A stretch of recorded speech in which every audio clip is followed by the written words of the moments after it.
Astaghfirullah. Bismillahirrahmanirrahim. Assalamualaikum warahmatullahi wabarakatuh. Alhamdulillah wassalatu wassalamu ala rasulillah wa ala alihi wa sahbihi wa mawalah wa la hawla wa la quwwata illa billahi wa ba'du. Kita lanjutkan kajian kita, masih membahas tafsir singkat dari surah Al-Baqarah, dan kita masuk pada ayat ke 161.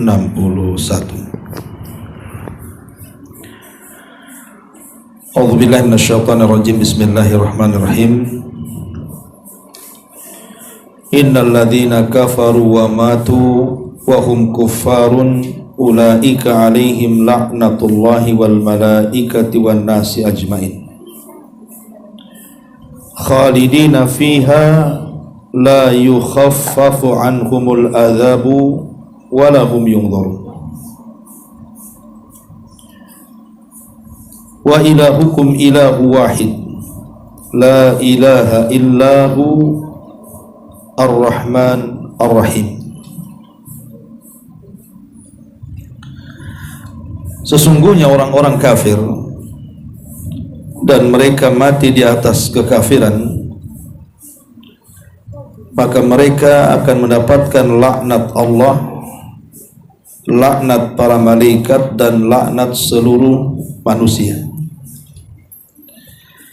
Mereka kekal di dalamnya dan tidak akan diringankan azab bagi mereka, dan juga tidak diberikan tangguhan.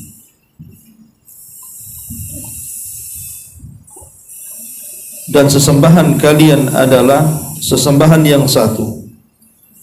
Tidak ada yang berhak disembah kecuali Dia, dan Dia Zat yang Maha Penyayang lagi Maha Pengasih. Di sini Allah Subhanahu wa taala menjelaskan kondisi orang-orang kafir yang masuk neraka. Allah Subhanahu wa taala mengatakan, innal ladzina kafaru, sesungguhnya orang-orang kafir. Tentu kafir ini bermacam-macam. Ada yang kafir asli, memang dari kecil dia kafir, terlahir dari ibu bapa yang kafir, ataupun kafir karena murtad. Dulunya dia muslim, kemudian dia murtad menjadi Nasrani ataupun menjadi Yahudi atau menjadi agama-agama di luar daripada Islam, akhirnya jadi kafir. Ataupun kafir karena kemunafikan, munafik keyakinan, menampakkan hanya zahirnya Islam tapi hatinya dipenuhi dengan kebencian. Lah, tiga-tiganya kafir.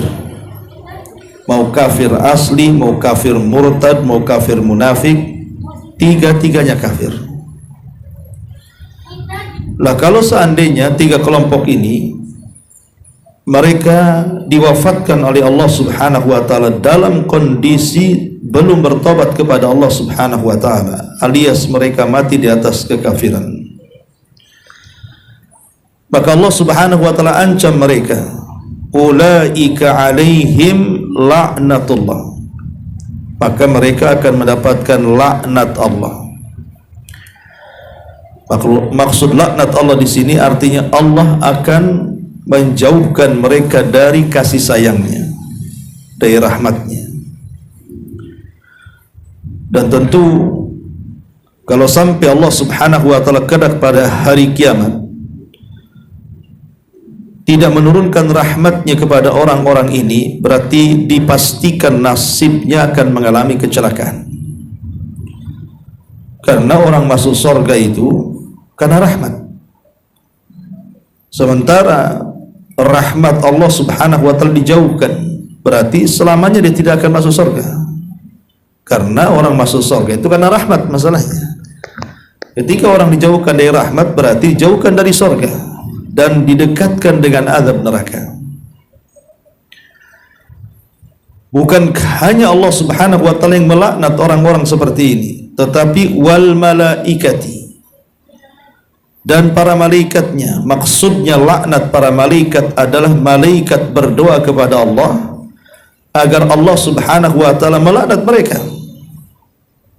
Jadi Allah diminta para malaikat untuk terus melaknat kepada orang-orang kafir ini. Itulah makna laknatnya para malaikat. Dan kalau para malaikat juga ikut melaknat dan mendoakan laknat dan meminta kepada Allah untuk melaknat, berarti memang orang-orang kafir ini di atas kebinasaan. Cukup tidak wan nasi ajmain, bahkan seluruh manusia akan melaknatnya. Terjadi silang pendapat di antara ulama, apa maksud yang dimaksud dengan an-nas di sini manusia? Ada yang mengatakan maksudnya orang-orang yang beriman. Jadi seluruh orang-orang yang beriman pada hari kiamat akan melaknat orang-orang kafir.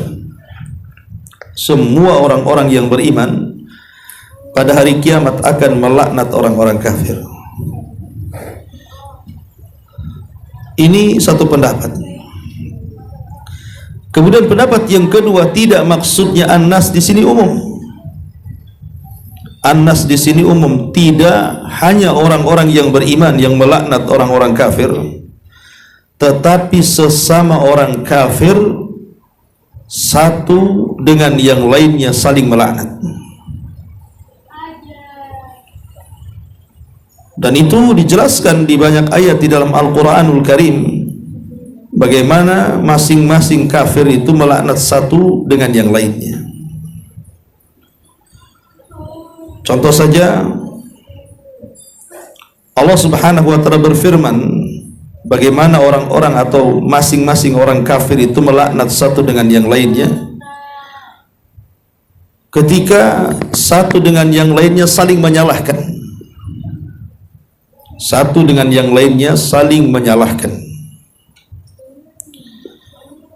Makanya nanti pada hari kiamat itu terjadi dialog antara orang yang tersesat dan orang yang menyesatkan. Di antaranya perdebatan antara orang-orang yang beribadah kepada selain Allah dengan peribadatannya. Allah Subhanahu wa taala sebutkan dalam surah Asy-Syu'ara ayat 96 sampai 99. Qalu wa hum fiha yakhtasimun. Mereka berkata sambil bertengkar di dalam neraka, Tallahi in kunna lafi dhalalim mubin. Demi Allah, sesungguhnya kita dahulu di dunia dalam kesesatan yang nyata. Idnu sawwikum bi rabbil alamin, karena kita mempersamakan kamu berhala-berhala dengan Tuhan seluruh alam. Wa ma adallana illal mujrimun, dan tidak ada yang menyesatkan kita kecuali orang-orang yang berdosa. Artinya antara orang yang menyembah dan yang disembah itu akan bertengkar di neraka, saling melaknat satu dengan yang lainnya. Termasuk juga dijelaskan dalam surah Ghafir ayat 47-48. Allah mengatakan wa idyatahajuna finnar fayaqulu dhu'afa lilladhina istakbaru inna kunna lakum taba'an fahal antum mughnuna 'anna nasiban minan nar qala alladhina istakbaru inna kulla fiha inna allaha qad hakama bainal ibad.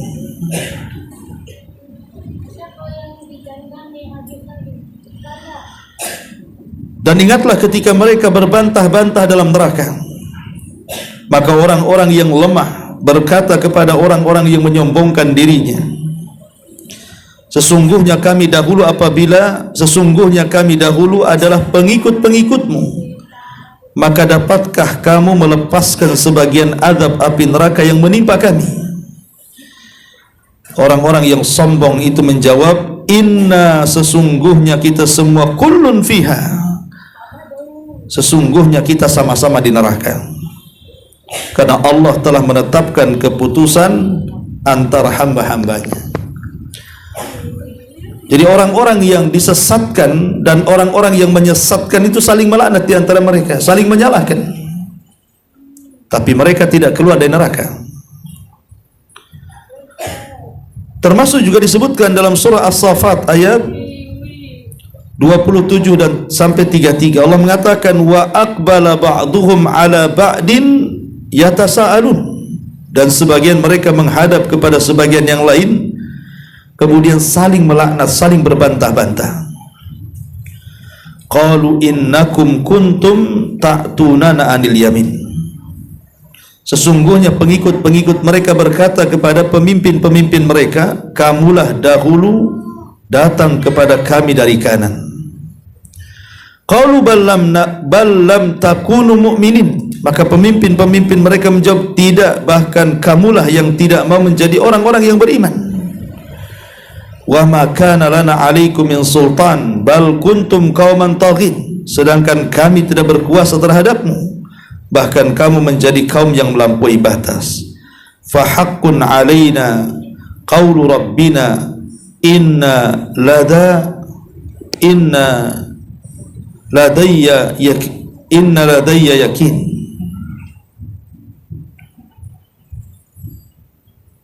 Afwan, fa haqqun 'alaina qaulu rabbina inna ladhaikun fa aghwaynakum inna kunna ghawin fa innahum yawma idzin fil adzabi mustarikun. Maka pantas putusan azab Tuhan menimpa kita, pasti kita akan merasakan azab itu. Maka kami telah menyesatkan kamu, sesungguhnya kami sendiri orang-orang yang sesat, maka sesungguhnya mereka pada hari itu bersama-sama akan merasakan azab Allah Subhanahu wa ta'ala. Dan banyak ayat yang lainnya yang menunjukkan sesama orang-orang yang masuk ke dalam neraka itu saling menyalahkan dan saling melaknat. Itulah makna wan nasi ajmain. Kemudian Allah Subhanahu wa ta'ala mengatakan khalidina fiha, mereka akan dikekalkan di dalamnya. Kalimat kekal di dalamnya ini memiliki dua makna. Maksudnya kekal di dalamnya itu ya memang kekal, tidak akan keluar lagi. Ketika mereka dimasukkan ke dalam neraka, maka mereka tidak akan mungkin keluar dari neraka. Fama hum bi kharijina minha, mereka tidak akan dikeluarkan dari neraka. Tapi makna yang kedua maksudnya khalidina fiha itu saking lamanya di neraka, maka mereka pun dinyatakan kekal di dalamnya, tapi ujung-ujungnya juga dikeluarkan. Tapi saking lemahnya di neraka itu sehingga diitlakkan kalimat kekal. Seperti umpamanya Allah Subhanahu wa ta'ala ketika menceritakan hukum orang yang bunuh diri, maka Nabi SAW mengatakan orang yang bunuh diri itu khalidina fiha, akan dikekalkan di dalamnya. Maksudnya di neraka. Bukan berarti orang yang bunuh diri tidak akan keluar dari neraka, tidak. Tetapi kalau dia masuk neraka dikekalkan di dalamnya itu saking lamanya. Atau contoh yang lain, Allah Subhanahu wa ta'ala mengatakan dalam surah An-Nisa ayat 93, wa man yaqtul mu'minan muta'ammidan fajaza'uhu jahannam khalidina fiha. Barang siapa yang membunuh seorang mukmin secara sengaja, maka balasannya jahannam dan ia dikekalkan di dalamnya. Kalimat dikekalkan di dalamnya bagi seorang pembunuh mukmin secara sengaja bukan berarti kemudian tidak akan keluar dari neraka, tidak. Saking lamanya di neraka, makanya Allah bahasakan dengan kekal, khalidina fiha. Jadi kekekalan di neraka itu ada dua. Ada yang kekal tidak akan keluar lagi selamanya, seperti orang-orang musyrik, orang-orang kafir, baik kafir asli, kafir murtad atau kafir munafik. Ataupun yang dimaksud adalah para pelaku dosa besar, para pelaku dosa besar, para pembunuh, maka mereka akan dikekalkan, maksudnya dilamakan di dalamnya. Karena penyebab-penyebab masuk neraka itu banyak. Penyebab-penyebab masuk neraka itu banyak sekali. Di antaranya karena kekafiran dan kemunafikan. Orang kafir dan munafik itu diletakkan oleh Allah Subhanahu wa taala di neraka yang paling dalam. Walaupun secara tingkatan tentu munafik lebih dalam lagi. Kemudian yang kedua orang murtad. Kemudian di atasnya lagi baru kafir asli. Artinya munafik paling dalam sendiri. Kemudian di atas munafik orang murtad. Kemudian di atasnya orang-orang kafir asli. Jadi kafir asli itu urutan ketiga, yang paling parah justru orang munafik, kemudian urutan kedua orang murtad, baru kemudian kafir asli. Ma'asyiral muslimat yang dimuliakan Allah Subhanahu wa taala. Jadi penyebab orang masuk neraka atau maksudnya dikekalkan di neraka itu karena kekafiran ataupun karena kemunafikan ataupun karena kesyirikan. Nah, ini yang menjadikan kekalnya di neraka. Adapun dosa-dosa yang tidak mengekalkan manusia di neraka itu banyak, ya umumnya dosa-dosa besar. Seperti umpamanya tadi membunuh seorang muslim secara sengaja. Ataupun umpamanya berzina, kemudian juga makan riba, kemudian memakan harta anak yatim, termasuk berdusta, ghibah, namimah dan yang semacamnya. Karena dosa itu kan ada dua sumber. Ada yang bersumber dari suluk. Suluk itu dari akhlak. Dan ada yang bersumber dari keyakinan. Lah, dosa yang bersumber dari akhlak ya macam-macam, seperti zina, minum khamar, judi, itu kan dosa yang muncul dari akhlak buruk. Dan itu dorongannya hawa nafsu. Tapi ada dosa-dosa itu yang bersumber dari keyakinan. Dan itu adalah dorongannya syubhat dari syaitan. Sehingga kemudian orang bisa menjadi kufur, orang bisa menjadi syirik, melakukan kesyirikan dan lain sebagainya.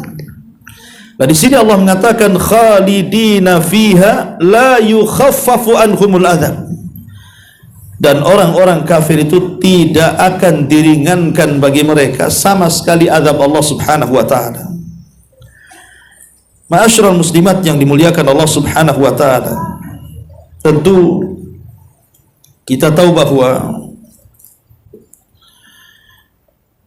ketika manusia dimasukkan ke dalam neraka, terutama orang-orang kafir, maka mereka akan mengalami penyesalan yang luar biasa.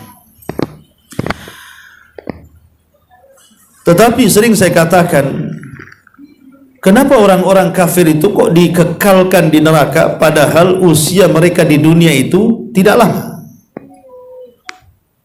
Usia umat Muhammad itu kan berkisar antara 60 sampai 70 tahun saja.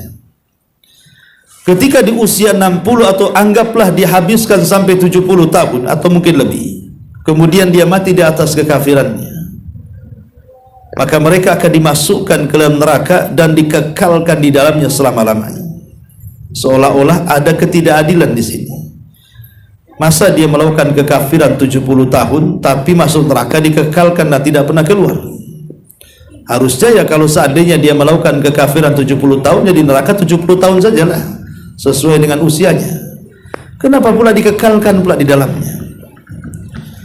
Maka para ulama mengatakan, karena orang-orang kafir yang masuk neraka itu, kalau seandainya mereka dikembalikan ke dunia, maka mereka pasti akan kafir lagi. Jadi Allah itu tahu kelakuan mereka itu. Kalau seandainya orang-orang kafir yang masuk neraka itu dikembalikan ke dunia itu, pasti dia kafir lagi. Makanya itulah hukumannya mereka dikekalkan di dalamnya. Sebagaimana Allah mengatakan, law'adu, gimana ayatnya? Kalau seandainya mereka itu dikembalikan,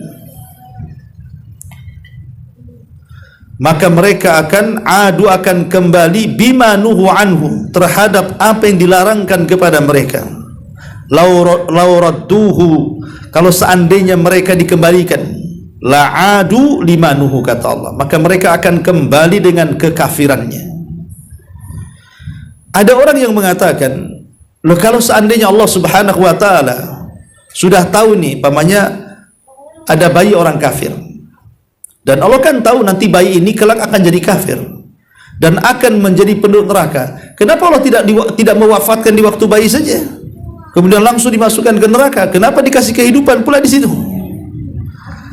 Maka para ulama menjawab, ya, kenapa Allah Subhanahu wa taala tidak mewafatkan dari kecil? Kenapa dibiarkan hidup dengan kekafirannya, supaya mereka masing-masing orang kafir menyaksikan kelakuan mereka, sehingga tidak ada hujah di hadapan Allah bahwa Allah memasukkan mereka ke dalam neraka. Itu karena kehendak kalian. Ya.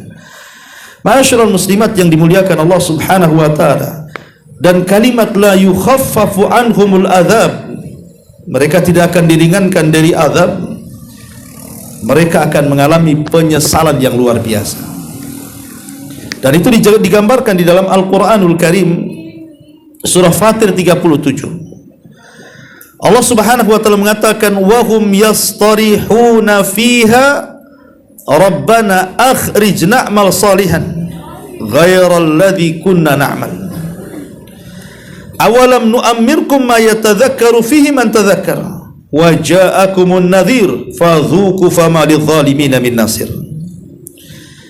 Dan mereka menjerit-jerit dalam neraka itu sambil berteriak-teriak, wahai Tuhan kami, keluarkanlah kami dari azab ini. Kami akan mengerjakan amal-amal saleh yang lain dari apa yang kami pernah kerjakan dahulu di dunia. Lalu Allah Subhanahu wa taala menjawab ucapan mereka dan mengatakan, awalam nu'ammirkum ma yatadhakkaru fihi man tadhakkar. Bukankah kami telah memberikan usia yang panjang kepadamu dan memberikan masa yang cukup untuk berfikir? Maksudnya, kemanakan saja umurmu dan kemanakan saja cara berfikirmu itu? Maka Allah mengatakan, fadhuku fama lidh-dhalimina min nasir. Maka rasakanlah azabku, maka bagi orang-orang zalim itu sama sekali tidak ada penolong bagi mereka. Lihat bahwa Allah Subhanahu wa taala tidak pernah memberikan keringanan azab kepada mereka, walaupun mereka berteriak-teriak. Tetap Allah mengatakan, fadhuku fama lidh-dhalimina min nasir. Rasakan, kata Allah, rasakan azab siksa ini, karena orang-orang zalim itu tidak akan memperoleh satu apapun pertolongan dari Allah Subhanahu wa taala. Bahkan disebutkan dalam surah Al-Mu'minun ayat 106 sampai 108. Qalu rabbana ghalabat alaina shiqwatuna wa kunna qauman zalim. Rabbana akhrijna minha fa in udna fa inna zalimun. Qala ikhsa'u fiha wa la tukallimun.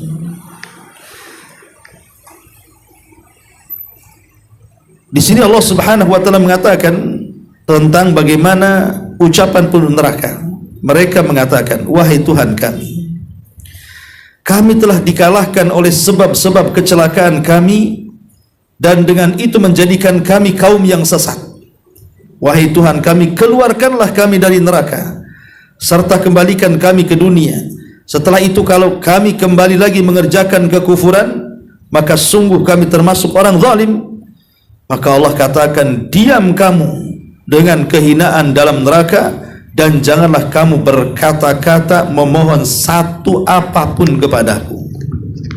Lihat, mereka meminta keringanan kepada Allah Azza wa Jalla, tetapi Allah Subhanahu wa taala justru menyumpal lisan-lisan mereka dan disuruh diam dan disuruh merasakan azab Allah Subhanahu wa taala. Dari sini Allah mengatakan, la yukhaffafu anhumul adzab wa la hum yunzarun. Tidak akan diringankan bagi mereka azab yang sangat pedih, dan juga tidak ada tangguhan dari Allah Subhanahu wa taala.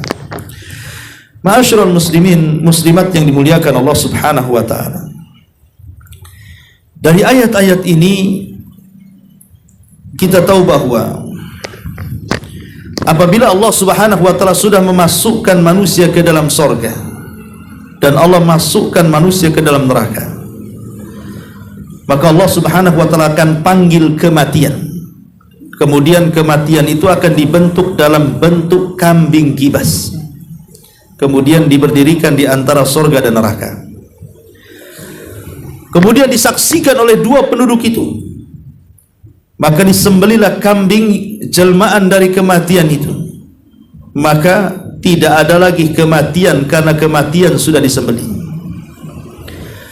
Maka Allah Subhanahu wa taala akan mengirim penyeru untuk menyeru kepada penduduk sorga dan mengatakan, ya ahlal jannah khuludun la mauta lakum, wahai penduduk sorga, kekalah kalian, tidak ada lagi kematian bagi kalian. Maka penduduk sorga pun merasa bahagia dengan informasi tersebut, karena mereka akan merasakan kenikmatan yang tidak akan berhenti. Kemudian diutus lagi penyeru untuk menyeru kepada penduduk neraka dan mengatakan, ya ahlan nar khuludun la mauta lakum, wahai penduduk neraka, kekalah kalian dan tidak ada kematian bagi kalian. Ketika kemudian penduduk neraka mendengarkan seperti itu, maka mereka pun menangis dan menyesal, karena mereka akan terus disiksa oleh Allah Subhanahu wa taala dan tidak akan pernah keluar dari situ. Ma'asyiral muslimin muslimat yang dimuliakan Allah Subhanahu wa taala, dan itu digambarkan di dalam Al-Quran surah An-Nisa kan, kullama nadijat juluduhum baddalnahum juludan ghairaha liyadhuqul adzab. Allah Subhanahu wa taala mengatakan dalam surah An-Nisa, setiap kali kami kelupaskan kulit mereka, maka kami ganti lagi kulit mereka dengan kulit yang baru. Kemudian kami kelupaskan kembali, kemudian kami ganti lagi dengan yang baru. Terus seperti itu. Untuk apa? Liyadzuqul adzab, agar mereka merasakan azab Allah Subhanahu wa taala. Jadi azab neraka itu seperti itu, akan terus-terusan. Dan di neraka itu tidak ada kematian, yang ada hanya siksaan demi siksaan. Ma'asyiral muslimat yang dimuliakan Allah Azza wa Jalla, makanya dalam ayat ini Allah ingin mengancam mereka, orang-orang kafir yang sebelumnya bicara tentang orang-orang yang sombong akan kebenaran atau orang-orang yang menutupi kebenaran, bahwa itu adalah perbuatan orang-orang kafir. Dan orang-orang kafir itu kalau mati dan mereka dalam kondisi di atas kekafiran, maka mereka akan mendapatkan laknat Allah, laknat para malaikat, laknat seluruh manusia, dan mereka dikekalkan di dalamnya dan tidak diringankan azab sama sekali, dan mereka tidak pernah akan ditangguhkan. Jadi azabnya akan terus menerus. Ya, itulah azab neraka yang digambarkan dalam Al-Quran di sini. Kemudian Allah Subhanahu wa taala mengatakan di sini, wa ilahukum ilahu wahid la ilaha illahu ar-rahman ar-rahim. Dan Tuhan kalian adalah Tuhan yang satu, tidak ada sesembahan yang berhak disembah kecuali Dia. Dialah zat yang maha penyayang lagi maha pengasih. Nabi SAW satu hari berkhutbah di haji beliau, Hajjatul Wada. Lah salah satu khutbah beliau di padang Arafah itu adalah, ayyuhan nas, inna rabbakum wahid, inna abakum wahid, wa inna rabbakum wahid, kullukum li adam wa adamun min turab. Kata Nabi SAW berkhutbah itu di hadapan manusia ketika Hajjatul Wada, wahai manusia, sesungguhnya Bapak kalian satu, dan sesungguhnya Rabb kalian juga adalah satu. Kalian semua berasal dari Adam, dan Adam berasal dari tanah. Nabi SAW sudah mengingatkan kepada kita dalam Hajjatul Wada bahwa Rabb kita adalah Rabb yang satu. Itulah yang disebut dengan Esa, Qul huwallahu ahad, Allahus samad. Dan ini bantahan kepada orang-orang Nasrani yang menganggap bahwa Tuhan itu terbagi-bagi. Mereka mengatakan ada Tuhan Anak, Tuhan Ibu, Ruh Kudus, dan begitu seterusnya. Ataupun orang-orang Yahudi yang menuhankan Uzair, ataupun orang-orang musyrik yang menuhankan berhala-berhala dan dikatakan banatullah, anak wanitanya Allah, dan begitu seterusnya.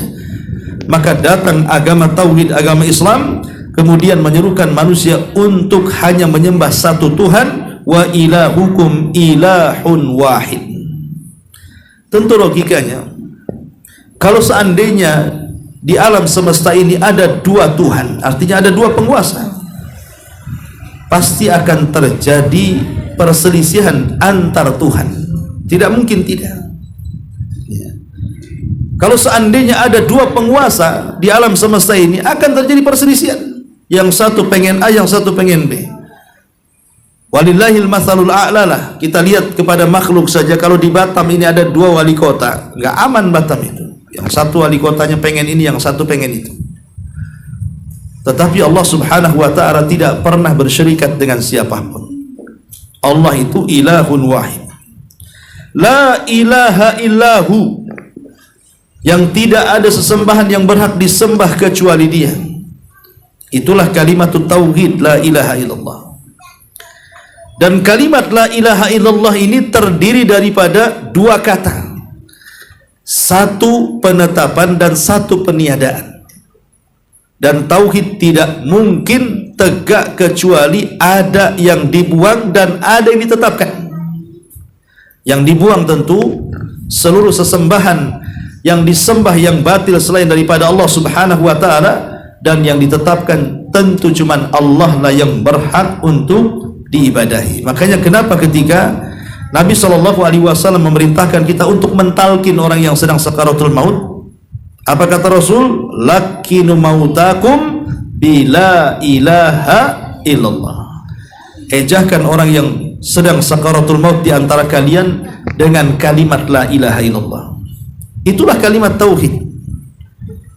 Jangan kita ini mentalkin dengan hanya menyebut kalimat Allah. Sebagaimana prasangka orang-orang awam, kalau la ilaha illallah itu kepanjangan, Ustaz. Nanti susah dia ikut kita, makanya kita pendekkan aja menjadi Allah katanya. Nah ini kalimat Allah ini bukan tauhid, karena tauhid itu harus ada yang dibuang. Allah itu artinya kan Tuhan, dan semua agama punya Tuhan. Tuhan yang mana yang benar? Makanya kemudian tauhid ini harus ada yang dibuang dan ditetapkan. Dibuang dulu seluruh sesembahan yang batil, baru kemudian ditetapkan hanya Allah subhanahu wa ta'ala yang hak. Itulah la ilaha illahu ar-rahmanur rahim. Ma'asyiral muslimat yang dimuliakan Allah azza wa jalla, kalimat la ilaha illallah adalah kalimat yang karenanya diutus semua para nabi dan rasul. Kalimat yang karenanya diturunkan kitab-kitab langit. Kalimat yang karenanya disyariatkan jihad. Kalimat yang karenanya orang menjadi haram darahnya ditumpahkan, hartanya dibunuh, dan kehormatannya disingkap. Karena orang yang sudah mengucapkan kalimat la ilaha illallah artinya sudah masukkan dirinya ke dalam Islam. Makanya Nabi SAW pernah marah kepada seorang sahabat namanya Usamah ibn Zaid. Ketika dalam peperangan, Usamah ibn Zaid ini dia mengejar orang kafir. Rupanya masuk ke jalan buntu, tidak bisa keluar orang kafir. Kemudian dihunuslah pedang Usamah ini. Tiba-tiba ketika hendak dibunuh, dia mengucapkan kalimat la ilaha illallah. Maka Usamah tetap membunuhnya, padahal dia sudah mengucapkan kalimat la ilaha illallah. Sampailah perkara ini kepada Nabi SAW. Kemudian Nabi SAW marah kepada Usamah. Ya Usamah, aku dengar engkau membunuh orang yang mengucapkan kalimat la ilaha illallah. Kata Usamah, iya betul wahai Rasul, karena aku yakin dia mengucapkan kalimat itu bukan karena ingin masuk Islam, tapi karena takut dengan pedangku katanya. Ini kan dalam jihad, bisa saja dia berpura-pura. Maka tetap kubunuh. Maka Nabi SAW marah dan mengatakan, afala syaqaqta an qalbah ya Usamah. Sudah kau bongkar hatinya, sehingga kau mengetahui hatinya itu apakah ikhlas karena Allah itu karena ingin atau karena takut dengan pedang. Maka Usamah terdiam.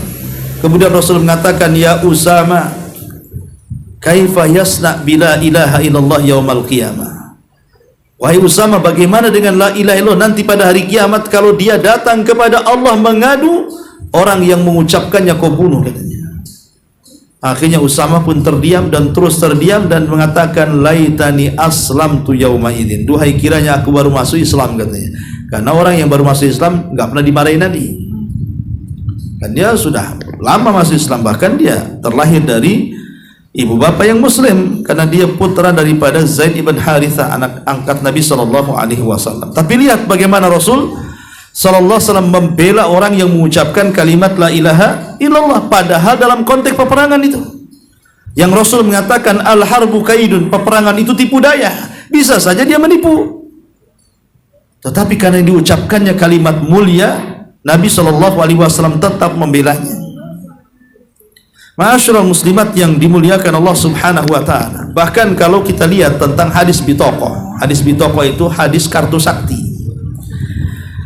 Ketika nanti pada hari kiamat Allah Subhanahu wa taala akan mendatangkan ke hadapannya seorang laki-laki yang di tangannya membawa 99 catatan amal dosanya. Kemudian kata Allah, bentangkan satu catatan, katanya. Dibentangkan satu catatan, rupanya sejauh mata memandang catatannya itu. Semua kesalahan dia 1, 2, 3, 4 begitu kan. Itu baru satu catatan tuh. Akhirnya Allah mengatakan, baca catatanmu. Akhirnya dibaca sama dia. Kemudian setelah dibaca, apakah ada yang keliru dengan catatanku? Tidak ya Rabb. Apakah ada yang keliru dari catatan para malaikat-malaikatku? Tidak ya Rabb. Kemudian kata Allah, kalau tidak, adakah kebaikan yang kau miliki yang bisa menandingi catatan ini? Dia mengatakan, tidak ya Rabb. Sekalipun aku punya kebaikan, apalah arti kebaikan dengan catatan ini, katanya. Ini baru satu catatan, dia sudah ngedown duluan tuh. Belum yang 98-nya dibuka tuh. Akhirnya dia pun sudah lunglai, pasti masuk neraka. Dia pun kemudian menjauh dan hampir mengarah ke neraka. Tiba-tiba Allah panggil dan mengatakan, tidak wahai fulan, engkau memiliki amalan yang bisa menandingi catatan-catatan itu. Tapi dia tidak percaya juga. Akhirnya kemudian didatangkan di hadapannya timbangan yang memiliki 2 neraca. Diletakkan di satu neraca 99 catatan amalnya yang dia bawa. Kemudian Allah keluarkan kartu saktinya, bertuliskan la ilaha illallah. Kemudian diletakkan di satu neraca. Apa yang terjadi? Tasat bihinna la ilaha illallah.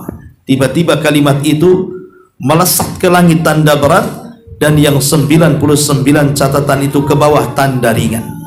Artinya ketika orang ini meninggal, dalam hatinya masih meyakini la ilaha illallah dan tidak menyekutukan Allah. Selamat dia dengan itu. Ya, makanya disebut kartu sakti la ilaha illallah itu. Ya tentu kalimat la ilaha illallah ini tidak hanya sekedar diucap saja, bisa bermanfaat bagi para pengucapnya, tapi lebih daripada itu kan ada konsekuensi hukumnya. Karena la ilaha illallah itu sama dengan sholat, ada syaratnya, ada rukunnya. Maka siapa yang memenuhi syarat-syaratnya dan rukun-rukunnya serta kewajiban-kewajibannya, barulah kalimat tauhid itu bermanfaat dalam kehidupannya. La ilaha illahu ar-Rahman ar-Rahim. Dialah zat yang maha penyayang lagi maha pengasih. Kalimat ar-Rahman dan ar-Rahim ini memiliki sifat yang sama, sifatur rahmah. Kalimat ar-Rahman ar-Rahim ini sifatnya sama. Ar-Rahman sifatnya rahmat, ar-Rahim juga sifatnya rahmat. Artinya ar-Rahman, Allah itu zat yang maha pemberi rahmat, dan ar-Rahim juga sama, zat yang maha pemberi rahmat. Lalu apa bedanya Rahman dengan Rahim? Kalau Rahman itu lebih umum, kalau Rahim itu lebih khusus. Rahman itu mencakup mu'minuhum wa kafiruhum, baik orang kafirnya baik orang Islamnya. Tapi kalau Rahim tidak diberikan kecuali orang yang beriman. Jadi Rahman itu lebih luas, ya, rahmat Allah lebih luas. Lihat orang kafir itu, ada yang mencaci maki Allah, ada yang kurang ajar dengan Allah, ada yang menyekutukan Allah, tapi tetap saja Allah berikan kehidupan kepada mereka. Allah kasih kerjaan, Allah kasih kesehatan, Allah kasih rumah, kasih kendaraan. Lah kenapa mereka tidak diadab? Itulah rahmat Allah luas. Karena Allah memiliki nama Ar-Rahman. Tetapi Ar-Rahim itu bagi orang-orang yang beriman saja. Kenapa? Karena rahmat Allah kepada orang kafir itu sebatas di dunia saja. Tapi di akhirat mereka tidak akan mendapatkan rahim. Yang mendapatkan rahim hanyalah orang-orang yang beriman. Wallahu a'lam bishawab. Ini diantara tafsir singkat dari Al-Baqarah 161 sampai 163. Wallahu a'lam. Baik.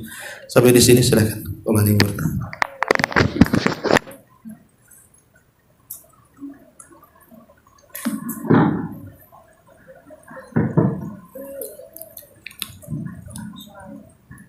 Bismillah, Assalamualaikum warahmatullahi wabarakatuh.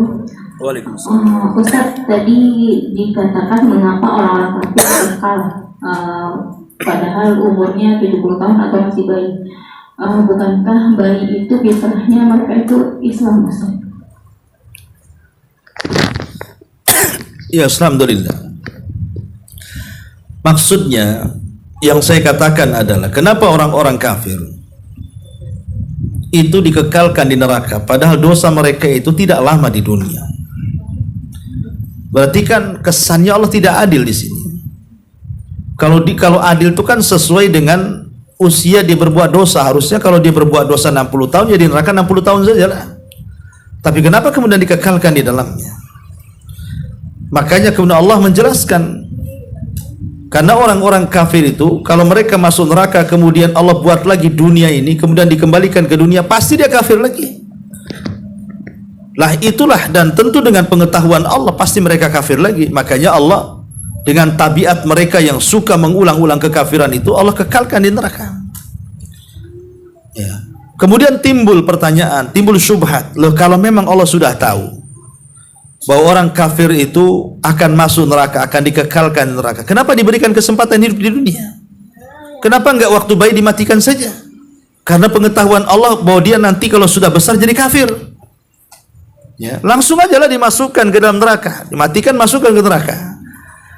Kenapa Allah kasih kehidupan bagi mereka? Maka dijawab bahwa mereka diberikan kehidupan sampai bertahun-tahun, sampai mengalami kematiannya, supaya tidak ada hujah alasan di hadapan Allah kenapa aku dimasukkan ke neraka. Amalan apa yang aku kerjakan emangnya sehingga aku masuk neraka ini? Makanya Allah dibuat dia hidup supaya dia menyaksikan dirinya siapa dia. Supaya kekafirannya itu bukan karena mengikuti tulisan Allah bahwa dia kafir, tidak, tapi kekafirannya karena kehendak dia. Dan Allah sudah memilihkan ini jalan yang baik, ini jalan yang buruk. Kau pula mau ingin yang jalan buruk, inilah akibatnya, gitu maksudnya. Jadi supaya tidak ada hujah di hadapan Allah bahwa mereka masuk neraka begitu saja, tidak, karena perbuatan buruk mereka sesuai dengan kehendak mereka. Itulah makanya tidak diwafatkan, tapi diberikan kehidupan sama dengan orang-orang yang beriman. Itu maksudnya. Wallahu a'lam.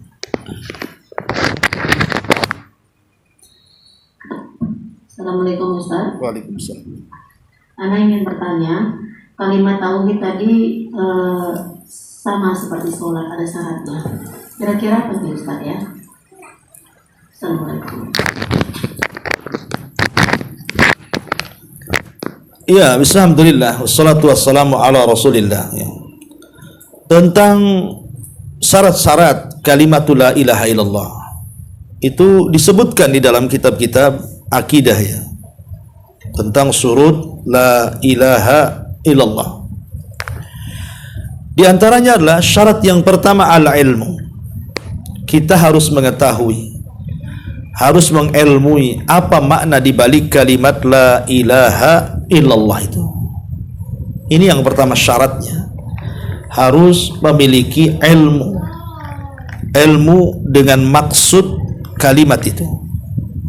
Karena banyak orang yang ditanya apa sih makna la ilaha illallah itu, dia tak tahu, ya karena tidak pernah belajar, ya.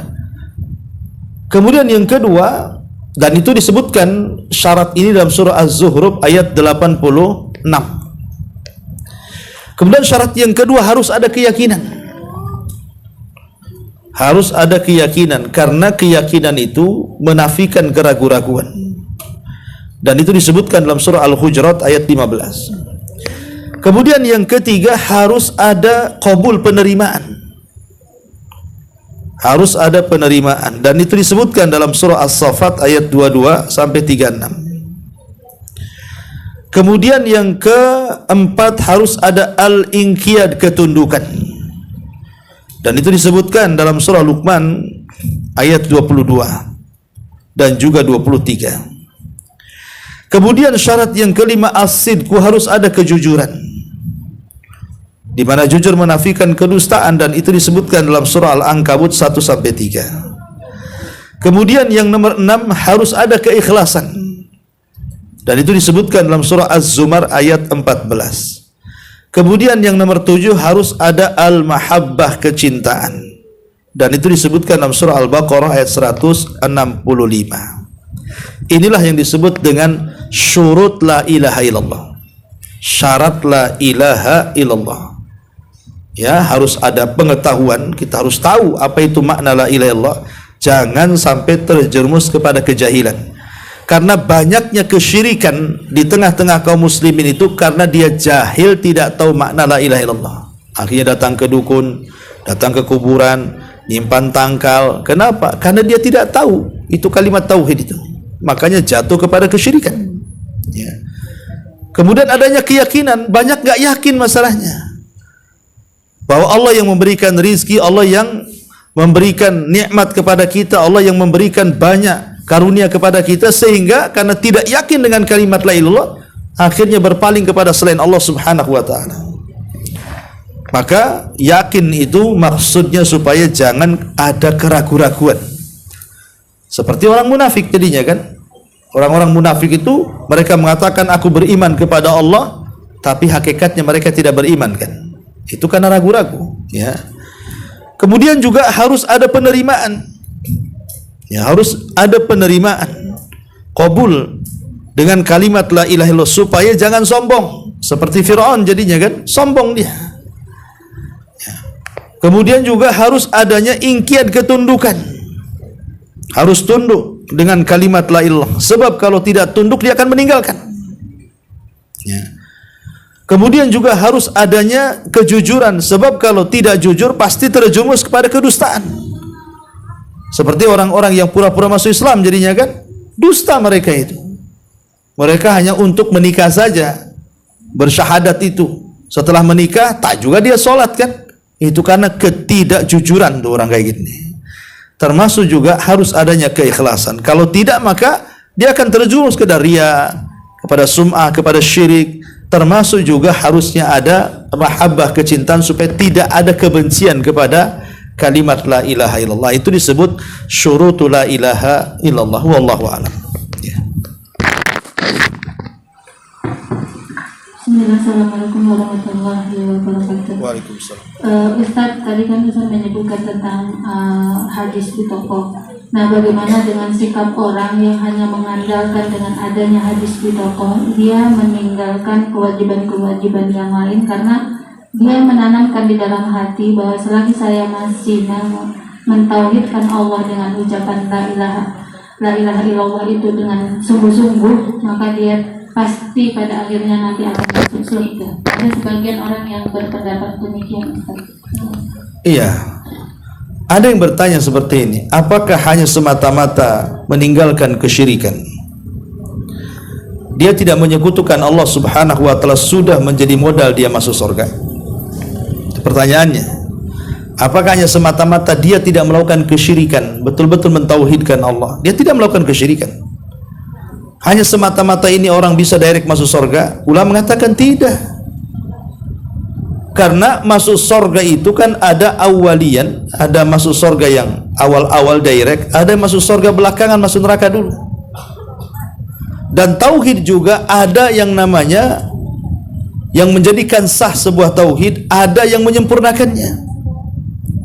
Artinya kalau hanya menjauhi kesyirikan tapi dia tidak meninggalkan zina, tidak meninggalkan khamr, tidak meninggalkan judi online atau apa, tidak meninggalkan zalim dan begitu seterusnya, ya tidak bisa kemudian dia langsung masuk surga. Harus diproses dulu dosa-dosanya kan.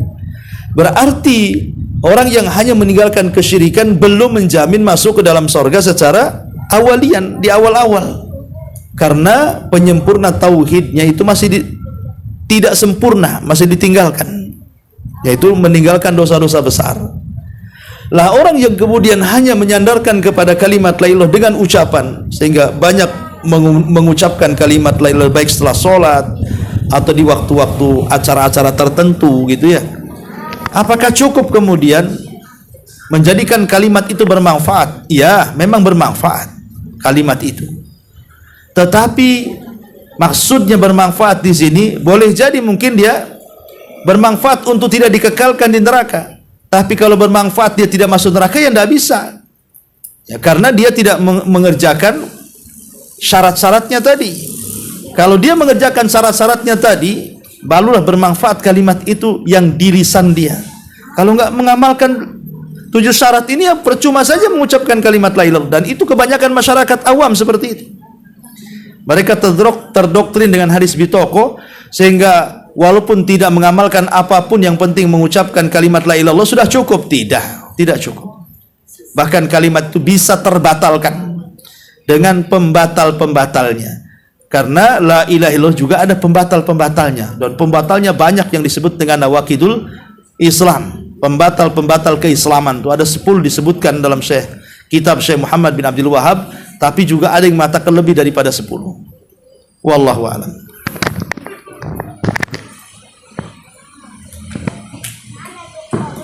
Satu lagi, Ya. hadis Mutlaqah itu kan diriwayatkan oleh Abdullah bin Amr, dan Rasulullah sempat berpesan atau jangan hadis ini sampai kepada manusia. Alasannya itu apa, Ustaz? Ya, alasannya supaya manusia itu tidak menyandarkan sepenuhnya kepada hadis ini. Tetapi setelah Rasul meninggal dan dia pun takut mati, takut masuk pada hadis larangan menyembunyikan ilmu, maka akhirnya disampaikan juga kepada kita, dan sampai juga akhirnya sama kita. Jadi supaya manusia jangan terlampau tawakal dengan la ilaha illallah tadi sehingga meninggalkan amal yang lainnya.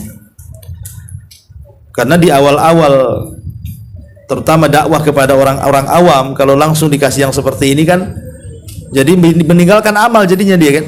Ya udahlah, kita mengucapkan la ilaha illallah saja pasti masuk surga, kata gitu. Padahal tidak seperti itu. Tapi kemudian sahabat ini ketika sebelum meninggal dia takut kalau dia dianggap menyembunyikan ilmu, makanya terpaksa dihabarkan juga, sampailah hadis itu kepada kita. Wallahu a'lam. Baik, ini ada pertanyaan.